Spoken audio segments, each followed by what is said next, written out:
I'm good. Yes, I hope you are fine. Uh, I can't complain.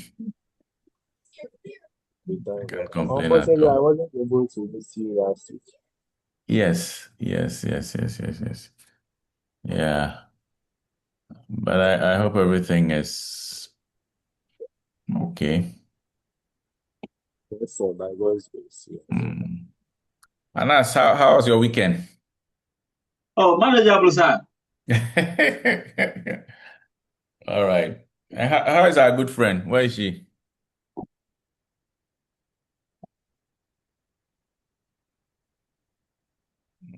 Our good friend is not here. She hasn't dreamt yet.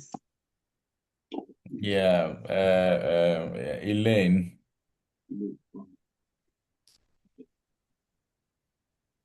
All right, that's Elaine fine. is not feeling all that well, so for now she hasn't joined, sir. But she'll soon Okay, be joining. Yes, very please. well, very well. It's a small group, so you have to be checking on your people all the time. Yes, sir. Yeah. All right. So today we what we have on our plate is to look at e-commerce and what we call the digital markets, digital goods. So basically, we are going to look at e-commerce, dealing with it from a number of perspectives. First of all, we need to understand what we mean by e-commerce, what the key features are, and when we talk about e-commerce, what kinds of revenue models, because what's the point in putting your goods online? The whole idea is to be able to reduce cost, which in effect reflects in the organization's bottom line. And what's the bottom line? We're all looking at means to maximize profits. Okay. So we would look at Yes, sir. that. Um, we would also have a discussion on how e-commerce has transformed marketing in some forms. And with everything we have spoken about, we always talk about emerging technologies. So when it comes to e-commerce, one of the key emerging technologies are the use of mobile. So how has mobile transformed e-commerce to become m-commerce? So most of the time you hear m-commerce, it's just referring to mobile commerce. So um, I am not the one going to do a lot of the talking. Um, we'll try as much as possible to make this very, very engaging and get the contributions from you. Is Major here today? Major. Yes, sir, I'm here. Major reporting for duty, sir. Thank you. Nice one. All right.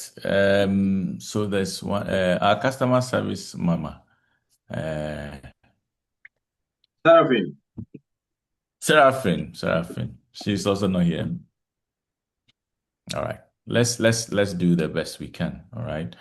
Okay, so if we are talking about e-commerce, right, there are a number of things that comes to mind. And there is a little chart here to show what we are talking about in terms of revenue. All right. So over the years, the revenues derived from e-commerce has been shooting upwards. So there's an upward trend, and not just upward, it's very exponential in terms of the kinds of revenue that is being generated from e-commerce. So when we talk about e-commerce, what are we talking about? Right? Um, the use of internet, to transact businesses. And if you trace what has been written down in literature regarding its origins, it began somewhere in 1995 and has been growing ever since. Um, there was a time we called the dot-com bubble. All right. So a number of organizations who did not have their presence on the internet, were trying to get themselves onto the internet, and organizations that were seen as, not following the trend in terms of getting onto the bandwagon of the internet, were seemed to be those organizations that were doomed to fail. But a number of organizations that survived this so-called dot-com bubble now thrive very well in terms of e-commerce. So we're saying that the new e-commerce is social, is mobile, and is also local. And these days, a lot of the e-commerce is dealt with using our phones rather than just the desktop. So that is basically the things that come to mind when we talk about e-commerce. So I'm going to throw this to you, and I'm going to hear from maybe two people. When we talk about e-commerce, and to you, based on your personal experience, what comes to mind when you hear the term e-commerce? I'll begin with Major.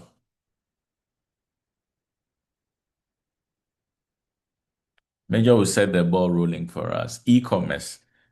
Immediately, what comes to mind? And what do you think about? So, okay, the use of my mobile phone to transact, uh, transact business online, where maybe I log on to a platform where goods and certain products and services are sold. Yeah.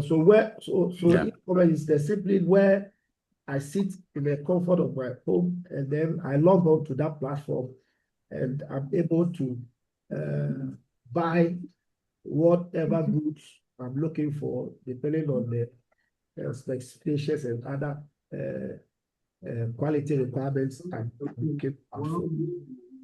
Thank you. Right. Thank you, Major. Anas, you want to come in there? Yes, sir. We can hear E-commerce, you. what I know much of it is in simple terms like electronic buying. Okay. Yes, please. That's what I understand on it. Electronic You buying. only Buying buy. What online. about selling? Okay, yes, sir. That one is part. Or doing business electronically. Being it buying, Okay. selling, or whatever it is, please. Very well. Thank you, sir. Very well. Very well. All right. Thank you. So Ezekiel, you wanted to say something. Let's hear you, and then we. Okay. When I hear e-commerce, it's more of an electronic marketplace, sort of where buyers and sellers meet online or electronically to do business, other than the Beautiful. face-to-face market that we are. Wow. So that's fantastic. So Ezekiel, crowning all our contributions by summarizing it to explain it as an electronic market space where buyers and sellers are brought together to transact business. And he explains the point to distinguish it between or distinguish it from the traditional market face-to-face transaction. So thank you very much, Ezekiel. So from Major's point, you realize that he also mentioned devices, right? He mentioned devices. So once you're talking about electronic market space, you cannot take out the role of digital technologies to facilitate this kinds of transactions. So very, very, very well explained. Thank you, guys. I think we can move on and look at the rest. So if we want to describe any type of activity, a concept or a phenomenon, one of the best ways to go about the description is to identify its key features, right? So on Ezekiel's last point regarding how different it is from the physical market space where we transact businesses, we need to first of all understand what the unique features or characteristics are of e-commerce. Can we list maybe three? Let's see if we are all on the same page. And this is open. Anybody can jump in. Unique features or unique characteristics that makes e-commerce different from other types of commerce. So Anybody? I'll say internet is key. Internet is key. What makes internet key? Without internet, you cannot. We are talking about using the electronic platform, and these electronic platforms can be able to communicate or talk to each other through the use of internet. Very well. Another? Any other view? Yes, sir. Yes, sir. I would say one feature would be its global reach, where wherever you are, you can be able to access some of these e-commerce platforms, and then in the comfort of your home, deliveries can be done at your doorstep. Thanks, Philip. That's wonderful. Thank you. Any other?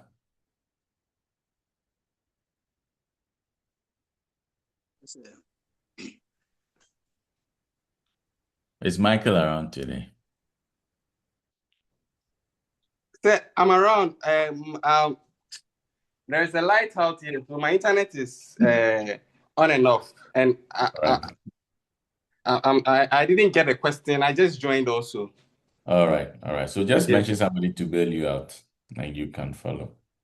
Yes. I'll join. I'm trying to have a different connection so I can join All right. freely. That's fine. That's fine. So Anas, is there any, or maybe Owusu can try, any unique feature that distinguishes e-commerce from others? I'll talk about Philip has mentioned global reach. Major has mentioned the use of the internet that provides, that facilitates that kind of connection. Yeah. What? Yes, sir. I would like to talk about the payment when it comes to e-commerce. The payment is normally done, let's say, on a click away. Wow. So you just a little input and then you click and payment is done. That's one unique feature too about e-commerce. All right. Thank you. Yeah. So, yes. Yes. I What is wanted that? to add that also there's no face-to-face interaction. With e-commerce, you could transact business without actually meeting the person you are dealing with. All right. Thank you. Sorry, I think I just had an issue with my presentation. I'll be bringing it back up. So, can we say that the it's 24-hour availability can be a feature?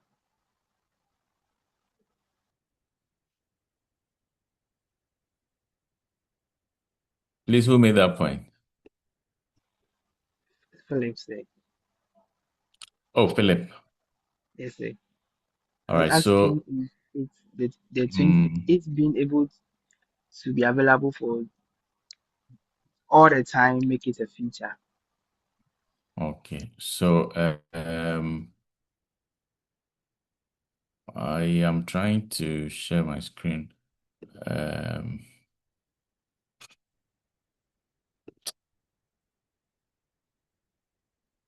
just a moment, and let me call this.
All right, sorry about that. Let's continue. Okay, good. So, Philip, you had spoken about global reach, and you are also making another point regarding 24-hour availability. Is that it? Yes, sir. Philip, Yes, sir. hello. Yes, I'm here.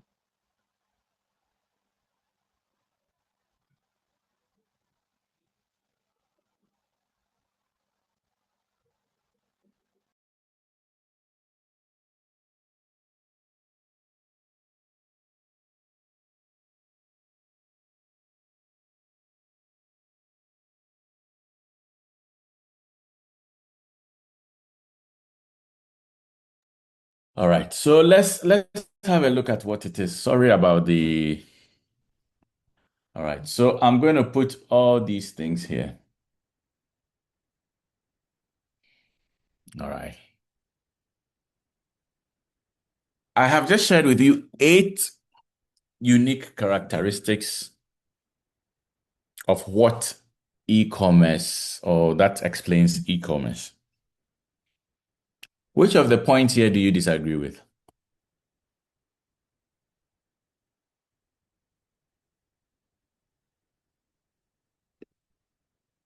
Which of the points here do you disagree with?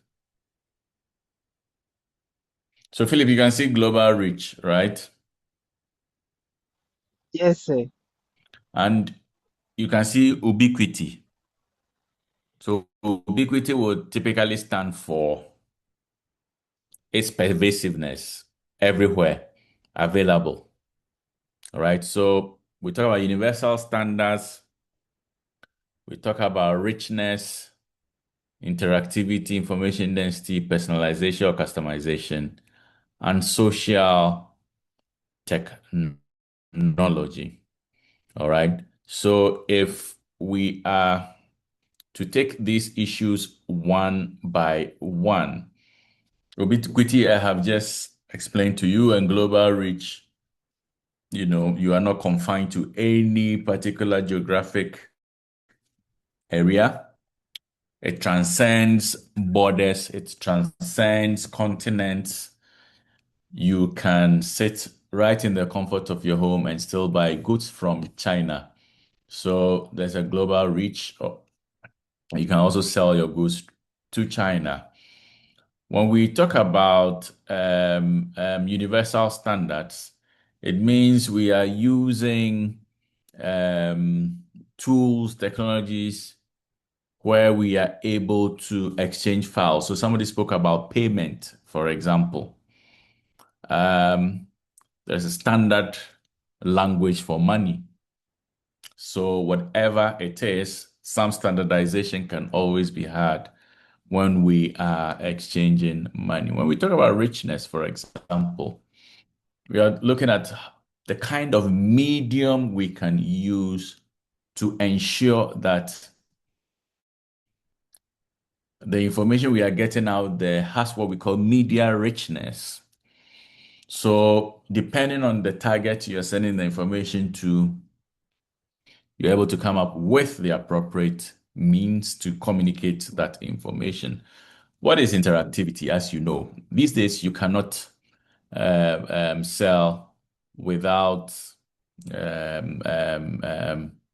interacting. So people will give product reviews, people would reach out to customer service people, either via phone or via some online tool for which they can communicate.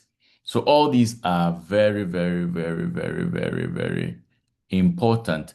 And information density here, these days you go to certain e-commerce sites, you see a product and you're able to see similar products from other companies offering that product or similar products, and you're able to compare prices to be able to make a decision. And customization, these days, the kinds of tools that we use, we are able to design goods, customize and personalize them to our unique interests. And social technology now, as you are fully aware, social networks are important now, and we are able to utilize these social networks to be able to. So these are basically what we mean by that. When you receive the slides, you can just walk through this to be able to, get the understanding. All right. So these are 8 unique features. All right. Let me just go back to that slide again for you. These are the 8 unique features. So the subsequent slides, helps to provide a certain level of understanding for those 8 unique features. So once you receive it, just try as much as possible to go through, and you will be able to get a good understanding of these unique features. Any questions regarding the unique features? Any questions? Do you have any questions? No, sir. So that means it's clear. All right. So if I can just randomly mention one person to pick one of the unique features and see if you can expand on the unique features, so that we know we are all learning. Anybody willing to take any one of those 8 unique features and just expand on that point and perhaps, provide us with an example to demonstrate how that unique feature works when it comes to Yes, sir. e-commerce? So I would like to take All right. personalization and then customization. All right. Okay. So for example, Jumia, on Mm-hmm. when you are registering for the first time, they put up some categories that you feel like you would be interested in, and then you Mm-hmm. check all those boxes and then Mm-hmm. choose what you prefer, and then they will give you products that are related to these categories, making it very individualistic and wouldn't be the same for other people. Probably I might be interested in clothing. Other people might be interested in internet and mobile phones and all Yeah. Yeah. appliances, and then they will have it personalized to their preference. So that's that. You're right. You're right. You're right, Philip. Thank you for that intervention. So, just as he has explained, it's possible, in an exam situation, you could be asked to speak about 3 or 4 unique characteristics or features of e-commerce. And that's, and providing real life examples to support your explanation. That's one fantastic job Philip has done. So let's avert our minds to that. Thank you. So let's move on. Now, for every subject matter, there are key concepts you have to deal with. So within the context of e-commerce, there are concepts that are necessary for us to understand. All right.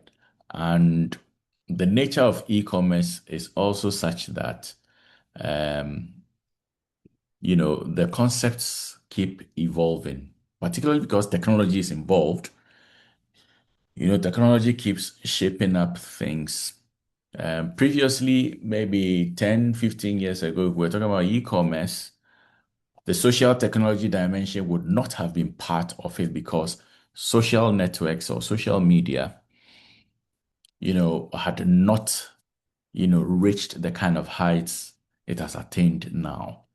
And there's no way companies who are desirous of, getting ahead in terms of e-commerce in this present 2026 would not incorporate social media as part of their digital offering. So we need to understand it from this perspective. So internet came, and even in terms of the internet and the kinds of technologies that are available, the ways in which businesses conduct their operations keep changing. All right. And if we say information asymmetry, who understands information asymmetry? Information asymmetry, who understands information asymmetry? All right. So if we are talking about information asymmetry, we are talking about, maybe two parties who are in a particular transaction, one having more information than the other. All right. It means that the kinds of information that are available now, if you're going to trade online, information asymmetry is reduced in the sense that it brings about transparency. All right. You can't be hiding information from anybody. Any type of product, you can go online now and research on the product and know what the product is like. Unlike in a traditional marketplace, okay, if there is an issue with a particular product, it is only one person who has that information. You, the buyer, may not necessarily have that information. So if we are trading in a digital marketplace where information is available, and remember the ubiquity nature of e-commerce ensures that information asymmetry is reduced. So the information is not just lopsided. One person has the information more than the other person. You all have equal amount of opportunity to know the same kind of information, unless you haven't taken that step to find out what the information is. All right. So we speak about menu costs, search and transaction costs are also reduced. Yeah, transaction costs, search costs are reduced. Right on the internet, you can find the information you want. Dynamic pricing is enabled. Switching costs, delayed gratification, and also disintermediation. Um, What this means is that, all right, if you buy online,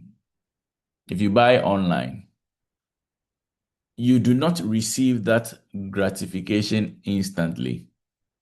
You now have to wait until the product is delivered to your doorstep and you receiving that product before that gratification is activated. Unlike in the traditional marketplace, I'm going to buy water.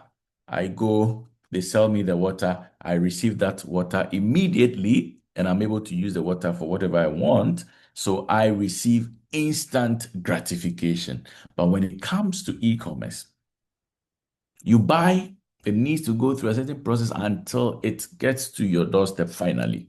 So gratification is delayed. And when it comes to e-commerce, to another key concept there is what we call disintermediation. And I would explain disintermediation in my next slide. So when we are talking about disintermediation, we are talking about how intermediaries are removed from the chain. All right? Removing intermediaries from the chain. And by removing intermediaries, what we are doing is that we are also reducing the cost of transaction. All right? Once you reduce the cost of transaction, it means that the final consumer pays less. So look at this, for example. If a manufacturer has to use a supply chain system where he has to deal with a distributor, a retailer, before coming to the customer. That would be different from another manufacturer who has eliminated a distributor. Okay. The second manufacturer has eliminated a distributor. So from the manufacturer, there is a supply chain process that delivers the goods right to a retailer, and then from the retailer to the customer. So check out the cost from a manufacturer that utilizes the services of a distributor to one that eliminates the services of a distributor to one who sells directly to the customer. And look at the difference between the price for the manufacturer who relies on a distributor to one who is engaged in this intermediation. The amount is significant. So this can only happen if we are using a digital marketplace where the producer can be directly connected to a customer for the sale of goods. All right. So disintermediation is one of the key things that characterizes, e-commerce. So if you are learning about the concepts, you must always remember the concept of disintermediation. All right. So let's make progress. Now, what do we mean? Okay, if you have any question on disintermediation and all of that, maybe we can spend some 5 minutes on that if you have any questions. Any Um, questions? no, I said the delayed gratification, is it like a good thing or a bad thing? What do you think? I'm uncertain. I would think Yeah, it I was mean a it's bad thing, sort of. yeah, I mean it's not necessary. If you ask for my view, it's not necessarily a good thing or a bad thing. Um, it's just a feature that anyone who engages in e-commerce should understand plays a role in its delivery. So it is important to just look at it. You can make what you want of it, right? Thinking about it in several ways. Is this a good thing or is this a bad thing?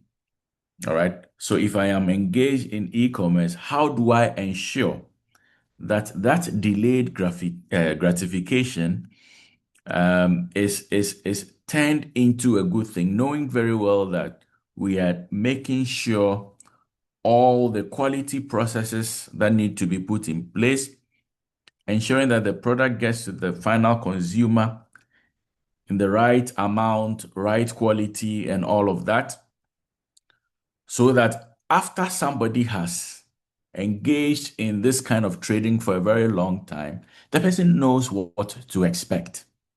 All right. So, on social media, sometimes it's like what I ordered versus what I got. You know that kind of term we see on social media, what I ordered versus what I got, where what you see online and you think you are ordering, it's great until it is delivered to you. And then you see that, whoa, this is not what I saw. So over time, and once people begin to develop, how do I call this? Do this over time and begin to understand how this works. I think over time that delayed gratification even becomes something that is unnoticeable. That is just my view. All right, that's just my view. All right, so let's make some progress. So when we talk about digital goods, what are we talking about? Digital goods typically are goods that can be delivered over a digital network. And when it comes to cost of production, the first unit is almost an entire cost of the product. All right. So that is what it is. You want the whole idea is to get the goods or the product right onto that digital marketplace, and the cost goes into that particular and that same product. Is the cost of production comes in terms of designing, for example, if it's a website or it is a video you are producing and all of that. Once you produce the first one, it becomes the cost of the entire product. Cost of delivery over the internet is very low, and that's a fact. Marketing costs will remain the same, and the pricing can be very highly variable. All right. So if it's in the internet and you have put it on your website or your social media space, the cost remains the same. You don't travel from Accra to Ho selling products. Now you're traveling from Accra to Kumasi. You're spending more money in terms of travel cost. So the cost you are incurring is even different. But here, whether you're in Ho, whether you're in Kumasi, whether you're in Takoradi, once it's on the internet, the amount you spend putting it on the internet is the same. That reaches everyone. All right. So industries with digital goods are undergoing revolutionary changes. So, for example, publishers, those into music, record labels, we don't print cassettes and CDs anymore. You go to your Spotify, you go to your Boom Play and all that. The music is there. So it is redefining even how certain industries deliver their goods. All right. So that is something we have to think about clearly. So when you're looking at digital goods, these are what we are talking about. Now, let's get into the real thing. If we're talking about e-commerce, these are things you would come across. Business to consumer, B2C. Business to business, B2B. Consumer to consumer, C2C. And then consumer to business, C2B. These are types of e-commerce. All right. So if you are a business, the type of e-commerce you are engaged in is dependent on the types of activity you engage in. So if you're a business selling directly to a consumer, you are engaged in B2C. If you are a business whose objective is transacting with other businesses, then you are into B2B. So for a supply chain, person dealing with a supplier, getting your raw materials and stuff like that. Once you're utilizing e-commerce, the likelihood is that you are engaging in a B2B type of transaction. And we also have consumer to consumer, C2C. And it's only the internet that can facilitate such things. All right. So individuals who are trading directly with other individuals through some of these decentralized platforms. Okay. So I can go on to Tonaton now, put a product there.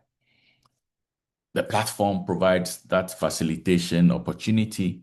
Somebody sees the product, contacts me, and I am able to sell directly to another consumer. We also have individuals, who would create value or services for companies. All right. So if you think about consumer to business, the example given here, for example, these local influencers, all right, or people who are freelancers, who are consumers trading with businesses, for example. So that's a C to B. So you must understand how all these types of e-businesses differ from one another. And your understanding of this part is really, really fundamental to how you appreciate the concept of e-commerce. So our next few slides, or our next slides, tries to look at some of these things. All right. So that is what I have just explained to you. I don't want us to waste too much time going into this. These are things you can easily get materials on to be able to come up with examples of B2B or C2C or B2C or C2B.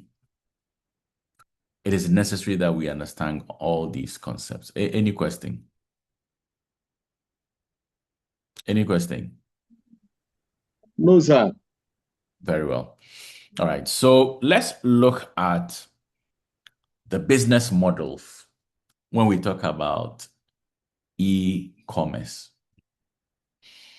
So when we talk about the business models, whether it's a B2C, C2C, C2B, blah, blah, blah, blah, blah, blah, blah, there are a number of models that can be used for the e-commerce enterprise. Either used as a portal, or it can be an e-tailer. An e-tailer is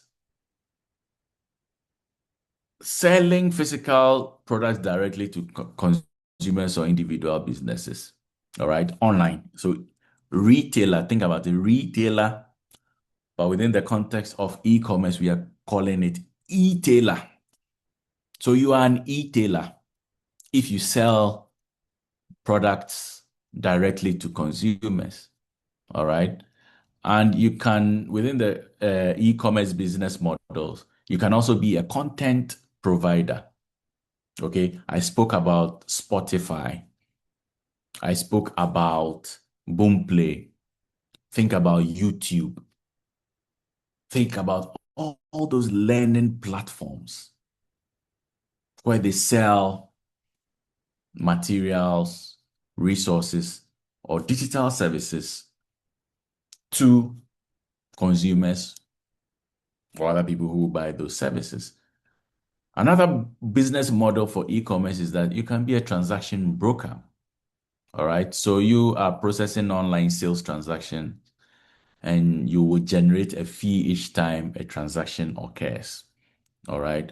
So think about people who are into visa, those who support you to complete visa forms, do those kinds of things, or become like third party service providers. They do the work for you, and then they take the money for whatever transactions they have brokered for you. So those are the kinds of, so that can be one of the models you use for e-commerce. You can be a transaction broker. You can also be a market creator. All right.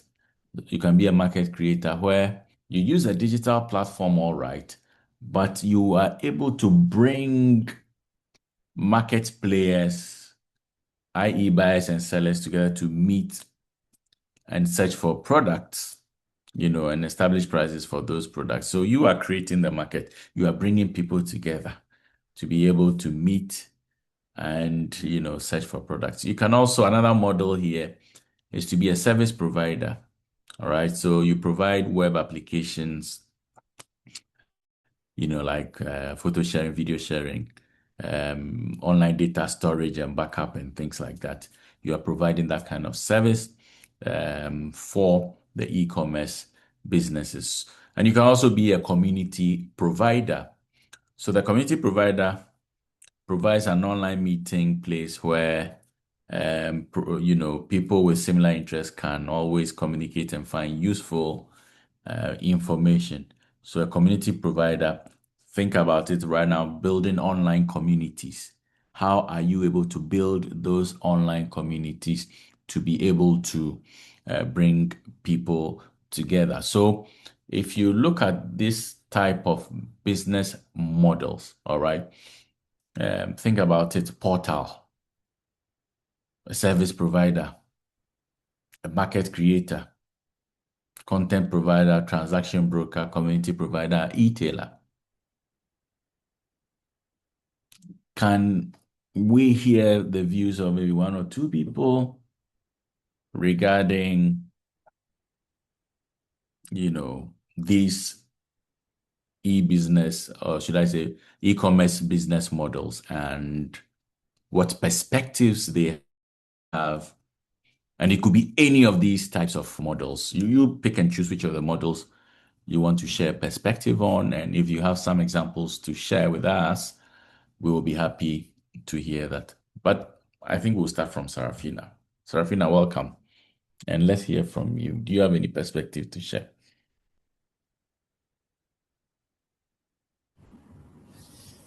Good evening, sir. Good evening, madam. So let's Any of them, feel free, choose any.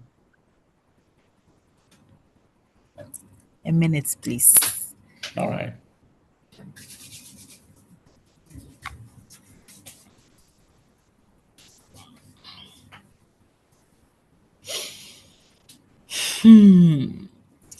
Oh, you want somebody to come before you, right? Yes, sir. All right. So let's someone bill Sarafina. Today I haven't heard from Owusu much. Owusu.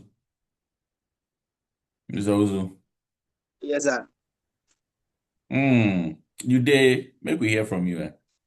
I did my boss. Let's hear from you. Okay, so I'll take the content provider. Right. Yes, sir. Okay, so let me pick it up from this side.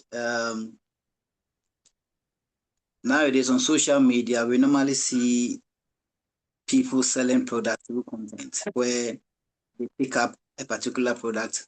And these dance groups, they have some dance that they have for the particular song or the video. And then they have a way of letting the world know that particular product through their dance or through the music. And at the end of the day, you realize that it sells. And most of the customers have an idea of what is happening. and then it goes far too. Yeah, so I'll take it from that side. We also have some few influencers who pick up a particular product and then they create their own news about it or talk about it in a way, and then they end up also selling the product through their platforms on social media and all that. All right. Yeah, thank you. Thank you so much. Thank you. Yeah. Serafina, are you ready?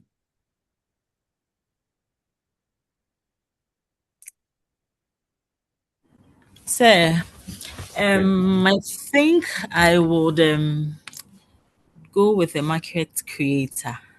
Mm-hmm. So, with the market creator, um, an example would be like Jumia and then even Amazon. You can like purchase goods directly from the. So they have created a market center like digitally for consumers or buyers to purchase their items from directly from the manufacturers. Okay. Okay. So eBay can be one of the examples, right? Yes, please. Yes, sir. Mm-hmm. Mm-hmm. Mm-hmm. All right. So let's hear from somebody we haven't heard from today. Isaac,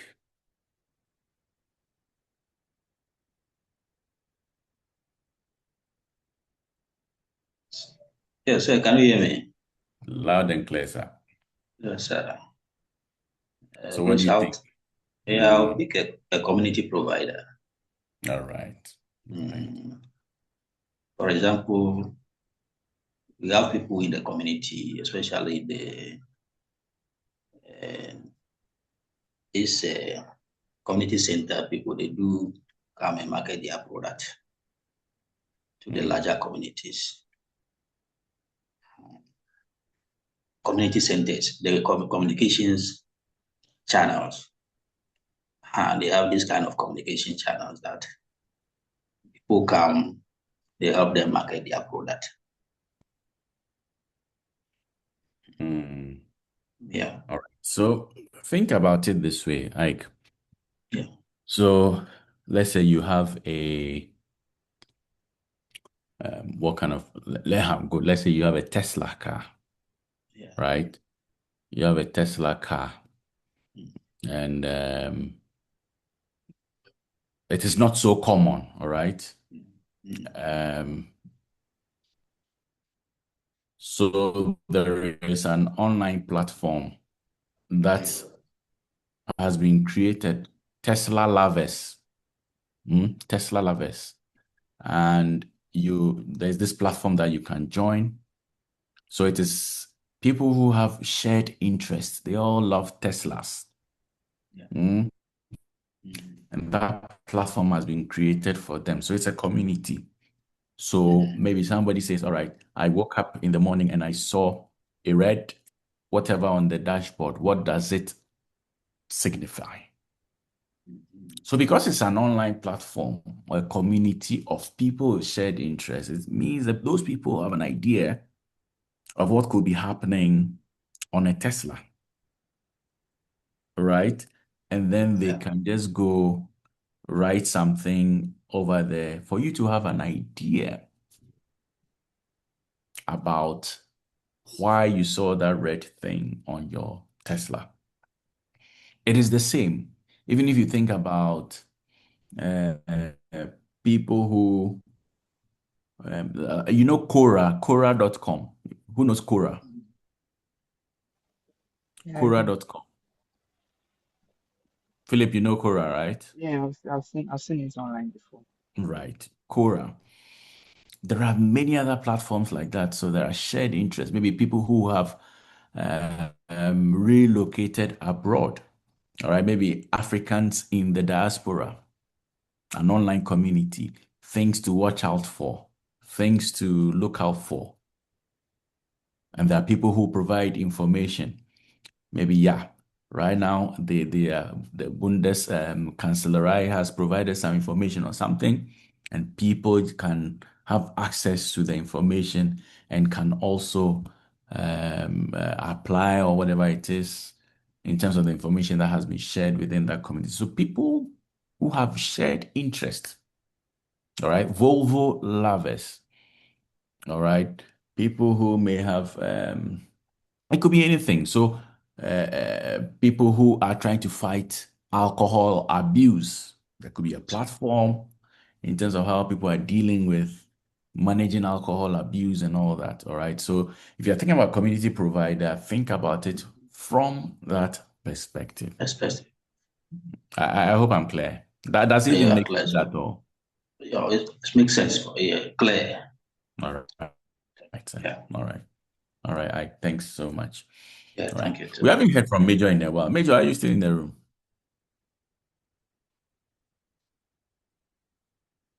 Oh, yes, sir. You are here. Yes. Anything to add? 1 minute.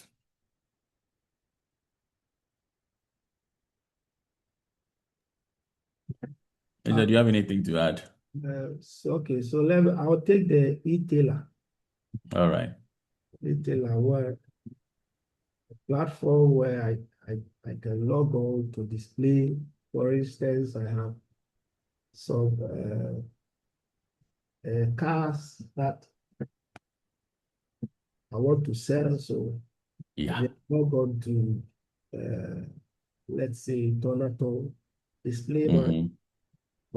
my cars.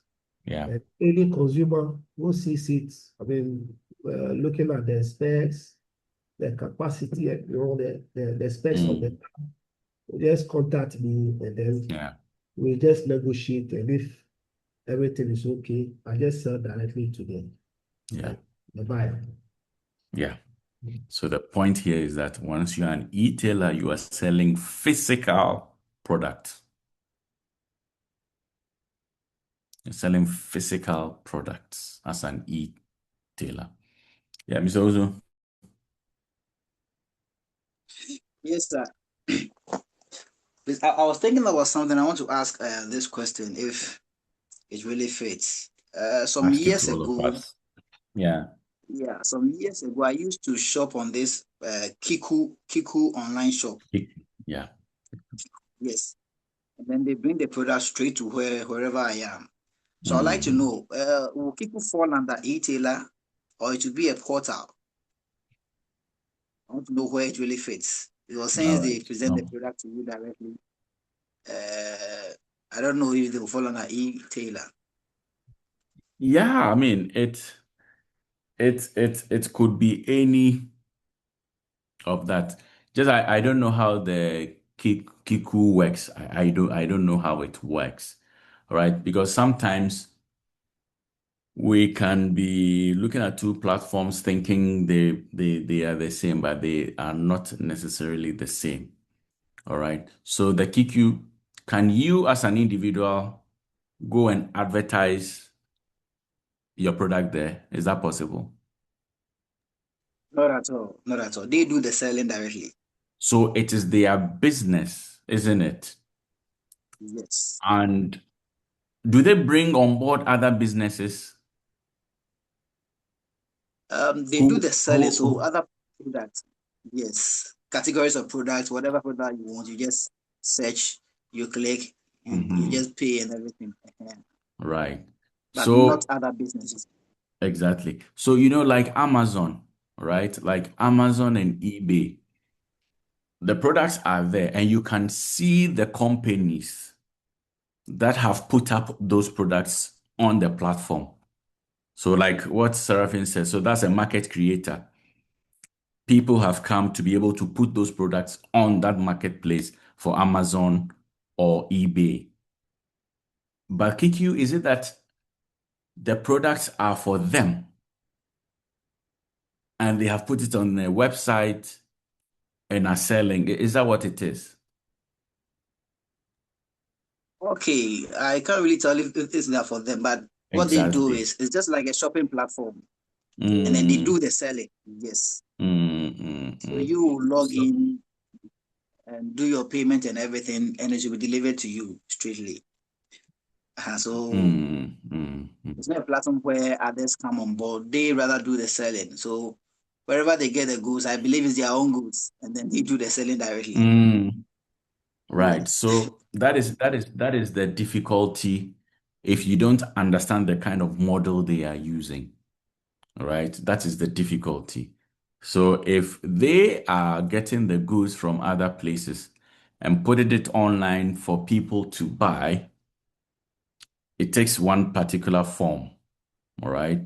But if they have provided that platform for people to come put up their goods to sell and they do the marketing, they are more or less providing that space for the selling to take place. I think Seraphine wants to help us understand. Let's hear him. So please, it's not mine is a different example, and I want you to help me place it between service provider or community provider. Mm-hmm. Kind of right. Okay, so there's this electric bikes that are now coming into the market from Kofas. Mm, So they like they sell electric bikes, but mm, they have, because their bikes are not very common, and then the parts and the services are not very common. They have mm, this like a website or something that if you want to, they use batteries too. So if you, in case you want to charge, you need a location to charge it, and then you have a fault, you go mm-hmm. on the platform, and then Yeah. you tell them what it is, and then they assist you, and even with Mm-hmm. locations where you can like have access to charge the batteries to the bikes and others. So I Okay. wanted to ask, does it fall under community provider or service provider? That's a brilliant question. All right. So what I want to know is it the same Kofas that will do the servicing for you? Yes, so on the platform, they have created that platform. So they Mm. assist you on what to do and where to get the the assistance you need. Oh, okay. Okay. Okay. So that can fall. Um, Thinking about it carefully, it can be a portal. All right. It can be a portal Okay. that provides, because it's more like an extension of their own business. Okay, so it's Yes. not like you come there and they give you information as to what you need to do. Maybe you can go to this service provider or that service provider. Whatever they are doing No. is still trying to drive traffic to their To them. organization, isn't it? Yes. Yes. Uh-huh. So I see it more like a portal you can go to, um, that you can find their services, um, for any of those their services to be rendered to you. So I would look at it from a portal perspective. Now, when we talk about community provider, think about it from a more social dimension. All right. Think about it from a social dimension. Um, it is one way of bringing people together. Okay. Bringing people together. Um, um, Take like LinkedIn, for example. All right. Take LinkedIn, for example. It is seen as a professional networking site. All right. So professionals coming together, um, people with shared similar interests. All right. Sometimes jobs are advertised over there. Um, and so the models are different. All right. So I would rather think of community provider from a more social, Right. perspective. All right. So social networks, for example, will fit directly into this kind of community provider example. All right. So that's my thinking. But Okay, sir. Thank you. Yeah, that's just my thinking. It might be wrong, but that's what my thinking is.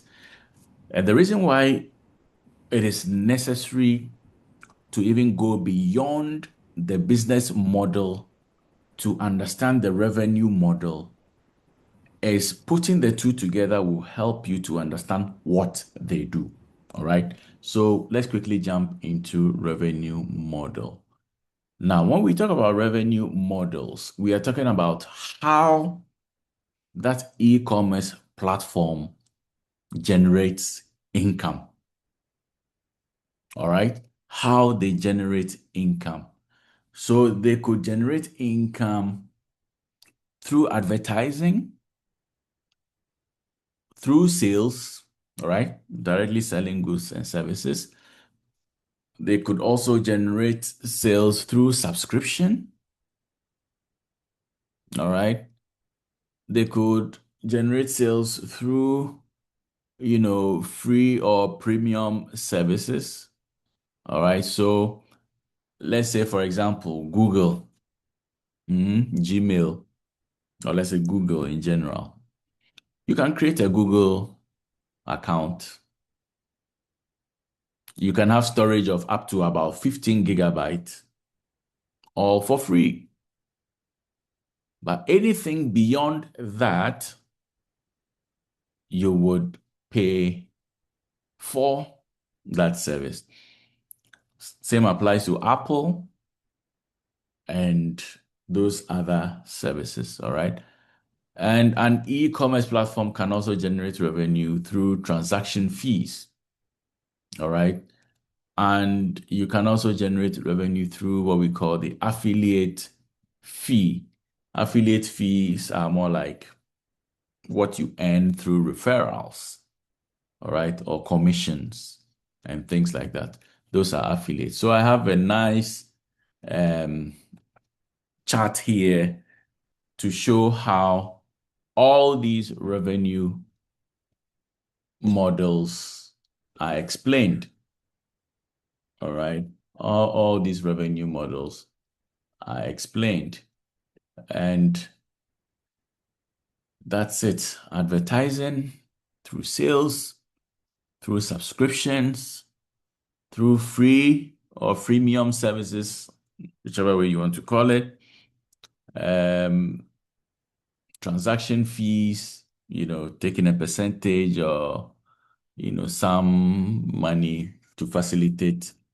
And now also through affiliate. That's, referrals, commissions, and what have you. So the point I am making, and I wish I could have put these two slides together. Here, right? Here, this one, right? Portal, e-tailer, service provider, blah, blah, blah, blah. All right. And then the types of revenue models. So if it's just a portal, all right, how can you generate revenue? If it's a website, how can you generate revenue? If you are using community provider systems, how can you generate revenue? If it's a marketplace or market creator, how are revenues generated? If the business model is one of a transaction broker, how can revenues be generated? So what I want to do right now is that let me get back to this page. I hope you can all just take a screenshot of this page, and then we go back to the business models to see how we can match the business models with the revenue models. Do you get the point I'm trying to make? So I'll be glad if you can even take a screenshot or note it down carefully. And then we go back to the business models to see how we can map the business models with the revenue models.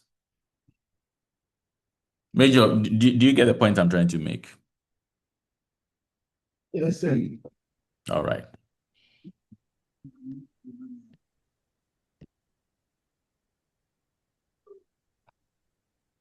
Okay, so who hasn't spoken today?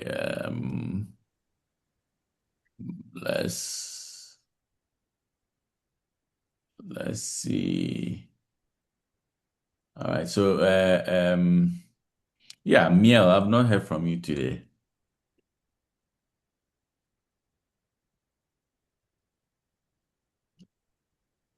Miel.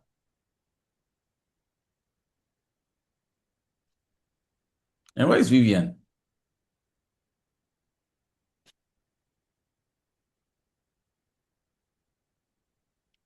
Serafina, where is Vivian? Sir, I have no idea. I I think should I would ask have, her now, sir. All but I can check on her. right, that would be nice. Okay. Okay, I'll do All that. right. Okay. So Philip, let me come to you. Let's look at some of these business models. All right. So let's take a portal and an e-tailer, for example. How do you think these models can generate revenue? You can also just forget about the example I gave. Choose your own type of business model and see what kinds of revenue generation models can be derived from it. Okay, so I would like to take transaction broker Mm-hmm. and where transaction broker is this platform um they help process payment or transaction for users for a fee, Yeah. and and with that revenue I would say transaction fee is Yeah. a source of revenue for a transaction broker. Absolutely. Absolutely. Absolutely. I agree with you 100%. 100%. Who else? Let me try. Yes, Major. So I'll take a service provider. Mm-hmm. We'll link it with the subscription. Right. Right. Right. Right. Serafina, that makes sense, doesn't it? Yes, sir, it does. Do you want to share experience? Okay, so with our service, Mm-hmm. our internet service, yeah. Um, how do I even say it? So yeah, so before we can render, we connect you to our service. You'd have Mm-hmm. to like you have to we have yeah, okay, so you have to subscribe. You go into an agreement and then you sign Mm-hmm. contracts. Then after the contracts are signed, like then we onboard you to our service and then we provide the service to you. Mm. So you have an online service where your clients can have a platform they can always go to and monitor the Yes. kind of Yes. arrangement they are in with you. Is that the case? Yes, please we do. Okay. And you charge You them subscription fees. All right. we don't charge them subscription.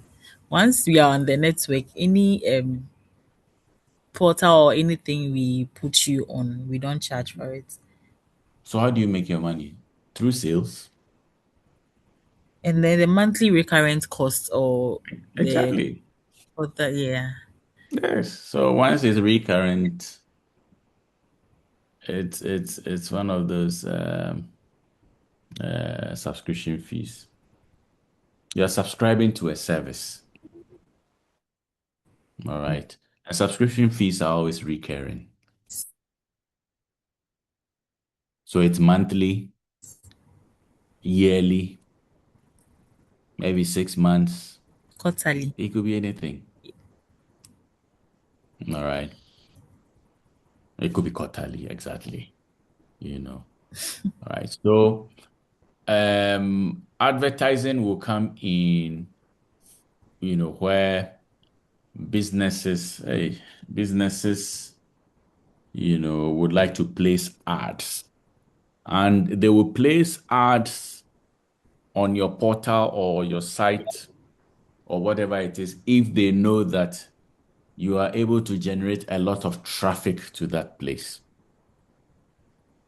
All right. If you're able to generate a lot of traffic to that place, they are willing to pay you money to advertise their products or services over there. All right. I think this is useful and you've gotten the whole drift regarding how you map your revenue models with the, how do you call it? Business models. All right. So there's this little thing here about how e-commerce has transformed marketing. You can read that through your slides. This will not be too much of our emphasis for this particular topic. All right. So it's nice to know, but I am not placing a lot of emphasis on this particular part. All right. All right. So you would see things like uh, behavioral targeting, programmatic buying, native advertising. This is into marketing. And like I said, I don't think that is what I would like us to, um, pay a lot of, you know, um,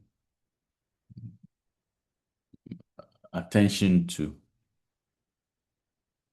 All right.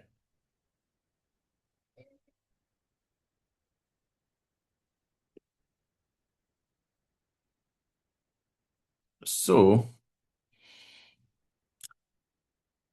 we would jump. Oh, let me see. We will jump straight into. I'm sure you're familiar with this.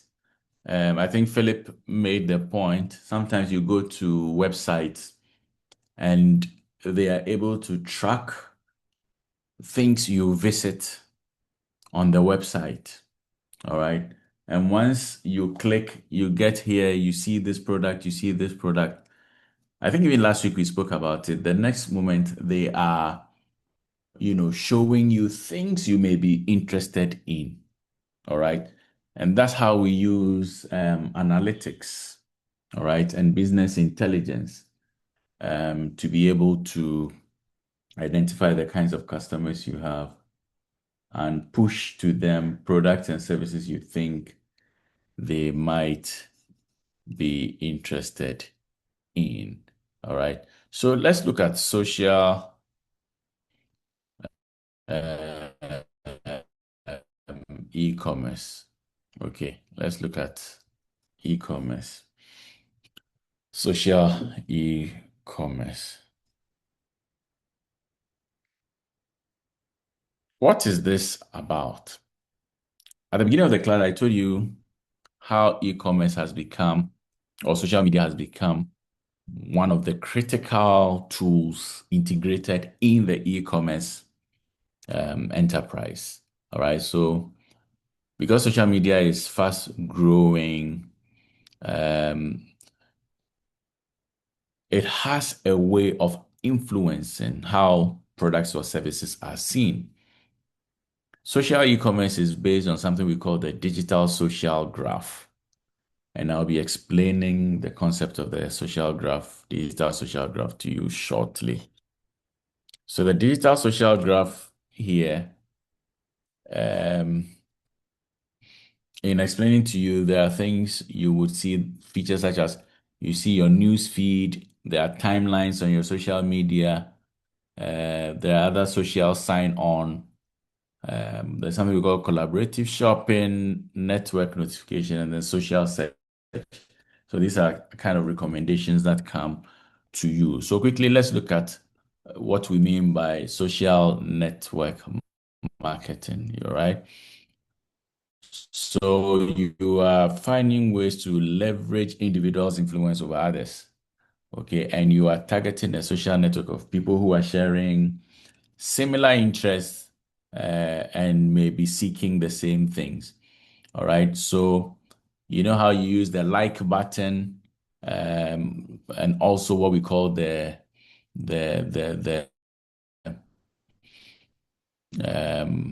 wisdom of crowds. So the wisdom of crowds means that if a particular product has been put there, you are able to, people liking it, one liking it and one person commenting it shows on another person's timeline. And then that person also commenting on it also shows on another person's timeline. So let's say I have 100 followers, and by commenting or liking, 50 of my followers see it. All right. 50 of my followers see it. So let's say Anas is one of my followers and he has seen it. Anas also has 100 followers and Anas also comments on it. And Anas too, and maybe 60 of his followers also see it. The wisdom of the crowds here means that those people who have seen it multiplied by those people of following Anas and also another person. So a multiplier of all the people who are seeing it, gives visibility to that particular service that has been put on social media. So that is what we refer to as the digital social graph. And it is important we understand these concepts, when we get to social networks. So for example, a friend was telling me, a professor friend put a comment on Facebook, and I went to comment on that Facebook post the professor friend made. So once I made the comment, a friend told me that, hey, you have gone there, you are giving fans to the professor. Eh? So imagine if that person had also commented, other people in his or her timeline would have also seen, that particular post. So that is how, the wisdom of the crowd works. All right. That is how it works. And I have something I would like to share with you right now. So I will and share my post and then display that particular thing to you right now. Let me see.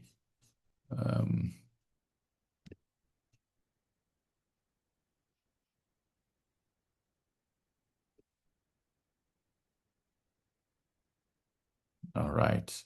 So let me see.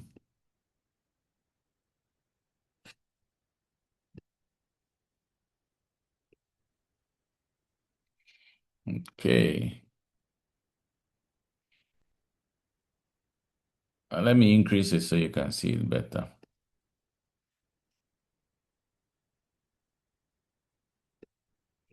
I'd like a volunteer to read it for us. Who would volunteer? So please, I would volunteer. Thanks, Serafina. Please go ahead.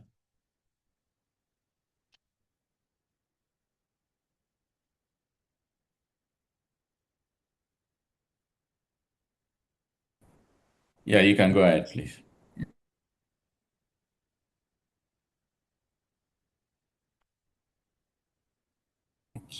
Case study. Digital Yeah. transformation. Emanuela has managed Ohima there.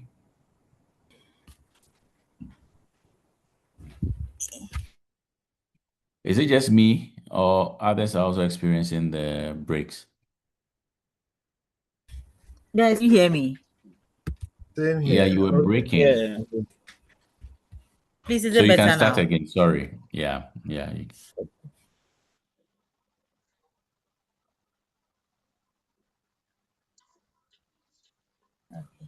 Case study. Digital transformation managed Ohima Fashions, a traditional fabric and fashion shop in Accra, for over 15 years. The business sells fabrics and produces custom-made kente and wedding outfits. Recently, however, rising shop rents and changes in customer buying behavior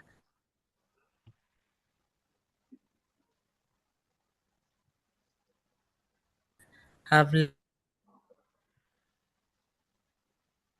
on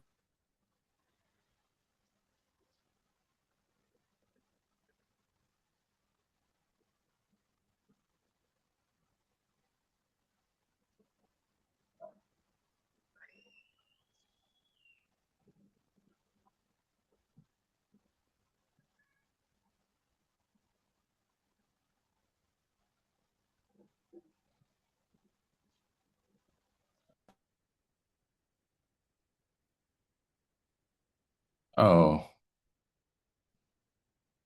Servina, Sorry, we can't hear anything. so my nothing. network, my Oh, network just went off. a whole you with network problems. The Mm, the the rain the rain has worried me. Please, mm. where did you guys In fact, hear? we didn't hear. We only heard managed Ohima Fashion, and that was it. Just went off. Okay. So Emanuela has managed Ohima Fashions, a traditional fabric and fashion shop in Accra for over 15 years. Mm-hmm. The business sells fabrics and produces custom-made kente and wedding outfits. Recently, however, rising shop rents and changes in customer buying behavior have led to slow sales. To respond to Mm-hmm. these challenges, Emanuela's daughter, Ikia, proposes moving parts of the business online through a digital transformation strategy. To Mm-hmm. quickly sell excess and ready-made fabrics, IKEA suggests listing them on popular online plat Ghanaian online marketplaces such as Gigi Ghana and Tonaton.com, where many local customers already shop. For premium products, especially custom-made kente and wedding designs, IKEA develops a dedicated e-commerce website, ohimastyle.gh, targeting Ghanaians living abroad, particularly in New York and London. For promotion, Ohima Fashions plans to use Facebook and Instagram. Short videos will be posted to show the weaving process, fabric quality, and design details. IKEA believes that when users share these videos with friends and followers, they will influence more people to visit the website and make purchases. To support local customers, Ohima Fashions accepts mobile money payments, MTN Momo, Telecel Cash, and AT Money, and uses a GHQR code to allow quick payments and same-day pickups. Right. Thank you very much. So there is a question here for us. Identify and briefly explain the different types of e-commerce that Ohima Fashions is considering adopting. All right. How and where can you find that answers to that question? Identify and briefly explain the different types of e-commerce that Ohima Fashions is considering adopting. Where do you think you can find that answer?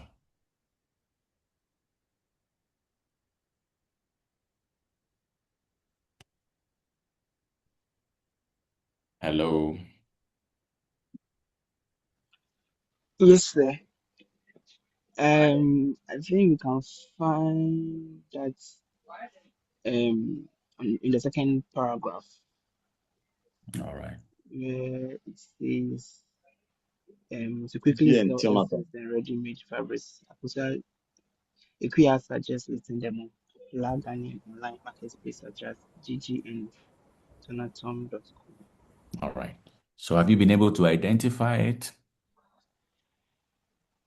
Are you able to briefly explain them? All right. So the question is, she's talking about marketplaces, and gives examples such as GG and Tonatom. And also talks about the use of a website, isn't it? Yes. Yes, sir. All Yes. right. So the marketplaces one, and also the use of a website. So how are we calling those types of e-commerce? And are we able to explain? All right. So let's move on. Don't answer yet. Question 2 is explain how Hima Fashions will generate revenue through the following channels. The GG Ghana and Tonaton.com. That's the marketplaces. And 2, its dedicated website, the ohimastyle.gh. And the question is, how do these platforms support different customer groups? Another question is here, discuss the role of mobile money payments and the GHQR code in Ohima Fashion's digital strategy. And explain why mobile money payments and GHQR codes are important for business operation or for businesses operating in Ghana. There's another question. Using examples from the case, explain how Facebook and Instagram marketing make use of the digital social graph. All right. Using examples from the case, explain how Facebook and Instagram marketing apply the concept of the wisdom of crowds. Explain why video content is effective for selling traditional fabrics. All right. So everything we have done today, you can find questions for them. In this case, I have just shared with you. All right. So for the next 7 minutes, what I intend doing, and to help all of us deepen our understanding of what we have just learned, I'm going to share my screen again and play a notebook LM generated video for you. Vivian, you're here. Welcome.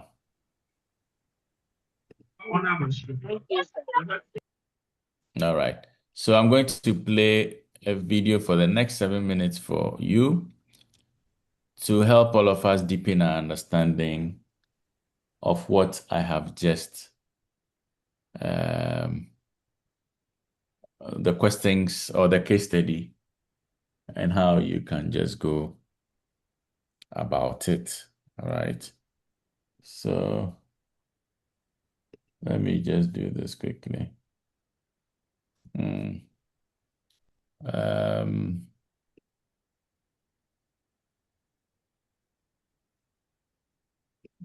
So quick one. Let me just download it. I think I haven't done that. I'll just play it for you. And you can. The whole goal is to help deepen your understanding of the whole concept of e-commerce. All right.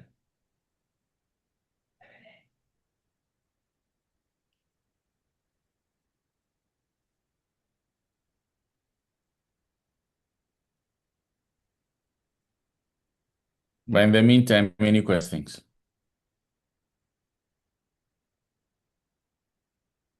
Michael, are you still with us? So I'm here. Do you have any questions for us? Not yet.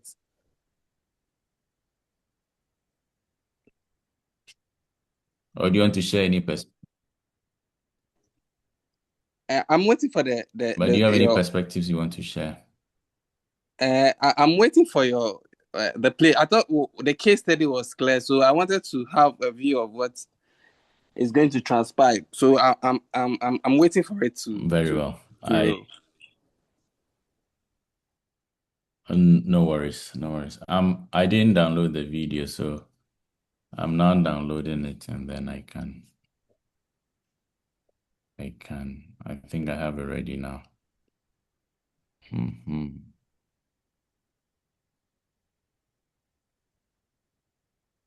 So here we go. All right, let's dive into a really fascinating story today. We're looking at Ohema Fashions, a traditional Ghanaian business that's completely rewriting its own future using a super smart digital playbook. We're going to break down their entire strategy, everything from their e-commerce models to their social media game, and see what we can all learn from this digital transformation. So here's how we're going to break it all down. We'll start with the challenge that really kicked everything off. Then we'll decode their e-commerce strategy, see exactly how they're making money, and explore the huge role that mobile payments and social media play in the whole thing. And finally, we'll wrap it all up with the biggest takeaways. First up, let's really get a feel for the situation Omea Fashions was in. I mean, what kind of challenges could push a successful traditional business to completely rethink how they operate and dive headfirst into the digital world? So picture this. For 15 years, Ohema Fashions was doing great. A real success story. But then they hit a wall. You had rising rents, squeezing their profits, and at the same time, customer habits were changing. It was like a perfect storm. Their old school model wasn't just struggling, it was becoming totally unsustainable. They had to make a change, and they had to do it fast. So how did they fight back? Well, the answer came from the founder's daughter, Aqua, who came up with this digital transformation plan. Let's break down the specific e-commerce model she picked to help save the family business. It's pretty brilliant. You know, e-commerce isn't just one thing. It's more like a whole toolbox with different tools for different jobs. Ohema Fashions was smart. They picked two of the main types you see here, business to consumer, or B2C, and consumer to consumer, or C2C, to build this really cool hybrid strategy. First, let's talk B2C. It stands for business to consumer, and it's probably the one you're most familiar with. I mean, anytime you go to a brand's website and buy something directly from them, yep, that's B2C in action. And here is where their B2C strategy is just genius. They built a website, omahastyle.gh, but it wasn't just any online shop. It was basically a digital boutique aimed at a very specific, very high-value market, Ghanaians living abroad who are craving authentic, custom-made pieces from home. This isn't about selling tons of stuff. It's about premium, direct sales. Okay, so the second piece of the puzzle is C2C, consumer to consumer. If you've ever bought or sold something on a site like Gigi or Tonaton, you've been part of the C2C world. These platforms are basically just middlemen, connecting individual buyers and sellers. Now, here's where it gets really clever. Omeo Fashions, which is a business, is using these C2C platforms. They're listing their extra ready-made fabrics on Gigi and Tonaton, and they're acting just like any other individual seller. It is a fantastic way to tap into that huge local market in Accra and turn that extra stock into cash fast. So we have these two completely different models working together. Let's dig into how they create this powerful two-pronged approach to making money, where each channel has its own unique job to do. This slide just lays it out perfectly. On one hand, you have the C2C marketplaces. Think of those as the engine for quick local sales, moving fabric fast, even if the profit margin is a bit lower. Then on the other hand, you have the B2C website. That's their gateway to a global audience, selling high-margin premium custom designs. They literally did not put all their eggs in one basket. Okay, so they're selling locally on these marketplaces. Awesome. But how are they actually getting paid? For a market like Ghana, this is a make or break question. And the answer is all about the power of mobile money. Mobile commerce, or m-commerce, isn't some tiny niche. It is the engine driving e-commerce growth. I mean, just look at this chart. The revenue has absolutely exploded in recent years. In a mobile-first market like Ghana, if you're not set up for m-commerce, you might as well be invisible. And this is the key right here. By integrating all the popular mobile money services and the GHQR code, Ohima Fashions makes buying from them totally seamless. They get rid of all the friction by meeting local customers exactly where they are, using the payment methods they already know and trust. It's simple, it's secure, and it makes things like same-day pickup possible. So they've got their online stores set up, the payment systems are in place, but how do they get the word out? Well, the answer is a marketing strategy built completely on the power of social networks. Their whole social media plan is based on a concept called the digital social graph. It sounds a little technical, but think of it like an invisible map of all the connections between people online. The goal isn't just to reach one person, it's to tap into their entire network of friends and followers. This slide shows you exactly how it works. Omaha posts something really cool, like a video of their weavers at work. One person sees it, loves it, and shares it. And boom, instantly all of their friends see it too. That's the network effect. It's like a digital ripple that creates this massive organic reach and drives traffic to their site, all without a huge ad budget. But it's about so much more than just getting views. Every single like, every single share triggers this powerful psychological principle that is absolutely essential for winning over new customers online. It's a concept called the wisdom of crowds, and you see it all over social media. When you, as a potential customer, see a post with thousands of likes, or notice that a friend you trust shared it, it's a powerful signal. It's social proof. It basically tells your brain, hey, a lot of people seem to like and trust this brand. Maybe I should too. And their choice to focus on video, that's also very strategic. When you're trying to sell a product like fabric online, you need to show what's called media richness. A flat photo can't really show you the texture or how the fabric drapes and moves, but a video can. It lets Ohamea show off the incredible quality, the tiny details, and the artistry of their work in a much more powerful way. So, we've looked at all the different pieces of their strategy, the hybrid e-commerce model, the local payment solutions, and the really smart social marketing. Now, let's zoom out. What's the final takeaway from Omaha Fashion's incredible digital transformation? By taking their business online with that B2C website, Ohema Fashions isn't just fixing a leak in their boat, they're setting sail on a massive rising tide. This chart shows you the undeniable exponential growth of the B2C e-commerce market. This move is about so much more than just surviving today. It's about positioning themselves to absolutely thrive tomorrow. Ultimately, the story of Ohima Fashions gives us this incredible blueprint. What are the key lessons? First, a hybrid e-commerce model lets you serve different kinds of customers really effectively. Second, local payment options aren't a nice to have. They are critical. And third, smart social media is all about leveraging networks, not just shouting into the void. It's a true masterclass in digital transformation. And this brings us to our final question, something to really think about. Omea Fashions used this digital playbook to transform their business. But what other traditional industries could benefit from the exact same strategy?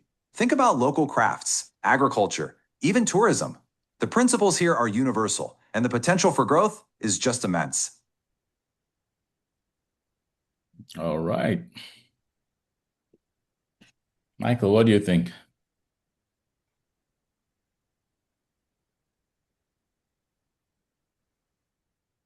Yes, Michael, sir.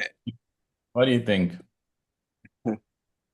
So if I should refer to the model that Ohima is using, just a minute. I want to go back to the case study. Yes. I can share that.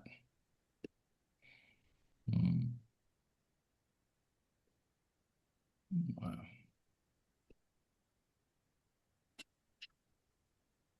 Just a moment.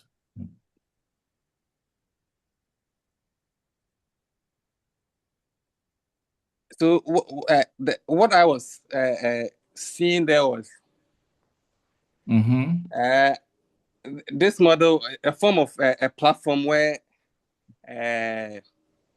now we are seeing the buyers, and at the same time we are seeing multiple sellers coming in.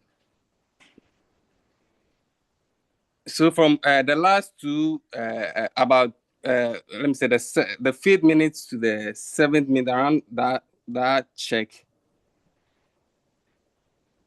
That was how that was the Very well. okay, good. So that was what I was talking about. I was seeing something like a market model, that like a form of a platform where we are seeing buyers and multiple sellers in. Okay. Yes. All right. So Ezekiel, did you watch the video? Yes, sir, please, I did. What's your take on it? It was a good summary and description of the case on how Ohima intends to advertise products through her social media network and through B2C platforms to reach more customers, and then through a website too. So yes, that's what I got from. Did you see the revenue generation models? Yes, please. The graph. I mean, did you see the revenue generation models? Sorry, I'm not sure about that part. You're not sure about that. So what I'm saying is you've made a fantastic point that you saw that they are using both B2C and then C2C as Yes, e-commerce models, to sell their products.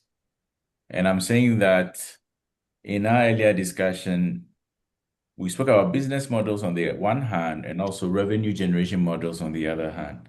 So this yes, B2C those and subscriptions. C2C, exactly what kinds of revenue generation models should Ohima This, Fashion be looking at, this one would be sales. Mm-hmm. Yes, please. And affiliates, maybe affiliates. I'm not sure if people can refer their products to others to get payments from it. Absolutely. Absolutely. All right. And I hope you also saw in the video the issue about media richness. All right. Yes, yes. The photograph and the video. Yes, please. I got Absolutely. that part too. Yes. Right. Yes. All right. All right, Ezekiel, thank you. Major, Sir. Yes, sir. anything to add, sir? Yeah, so just like as was said, Ohima having realized the challenges Mm-hmm. and of increasing rent and slow sales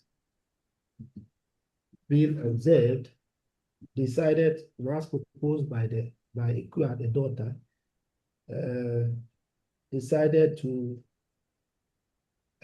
switch the online sales, where she opted for the B2C and then C2C business models. And then from the video, we saw that it yielded results. The sales, there was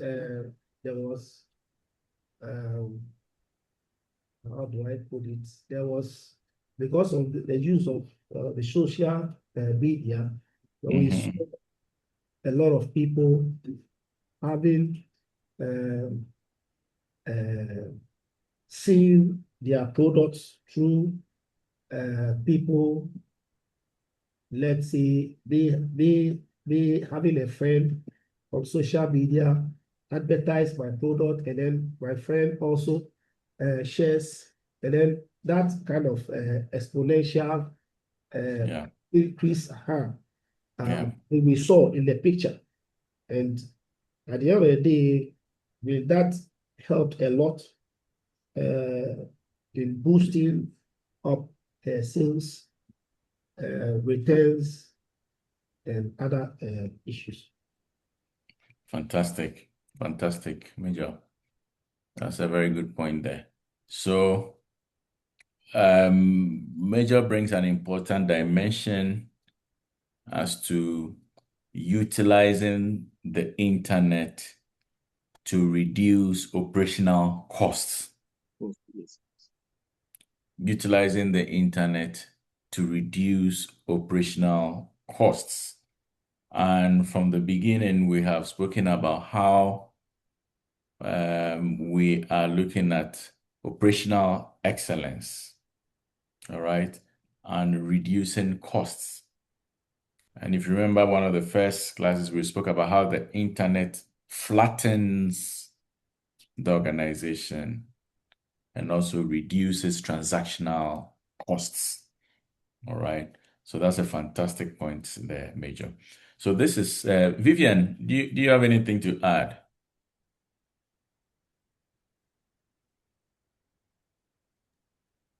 No, please. All right. All right. So we are wrapping up here. So I'll be sharing the video with you. I'll be putting the case study as well as the slides all on the LMS. You can access the materials from there. Read the case study carefully. Watch the video responding to the case study, and then the full slides, as well as you would have a copy of this video recording as well. So you will have all the resources you need to be able to, how do you call it? To be able to follow this particular topic. I would like to thank you all for your contributions. Very lively class. I appreciate all the perspectives you've brought to bear on this topic. But as usual, before we go, it would be nice if our dear brother Philip just gives us a closing remarks by just telling us what his takeaways are. Thank you.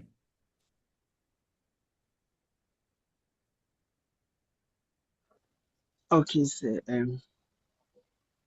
We've learned a lot today, and we it's an enlightenment because probably some of us might want to venture into businesses and then use some of these strategies to help our business. So what the little I can say to summarize all this is e-commerce is just like a shop online, a physical shop which has been moved online, where people buy and then sell. And then some of these models that um, are available to us, market creator, the e-tailer, the portal, content provider, service provider, and then the transaction broker. All these are models that are used to make e-commerce very simple and be able to reach everywhere. And some of the features that we got to understand about e-commerce is that it's ubiquity, where it's available to everyone. It has a global reach. It has richness, where you have the ability to find videos and pictures and details of all the products you want. So we got to understand that one too as well.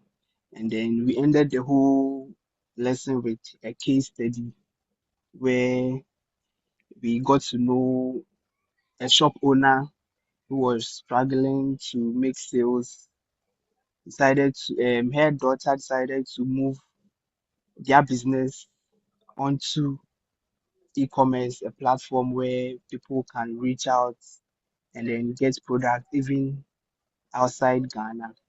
and then they used the business to customer strategy, and then the customer to customer strategy, and then there is the social commerce too, where they use social media to promote their business, their clothes for people to share and then refer to others to be able All right, to let's dive into a really fascinating story through today. it. We're looking at Ohema Fashions, a traditional Ghanaian business that's Sorry. Yeah.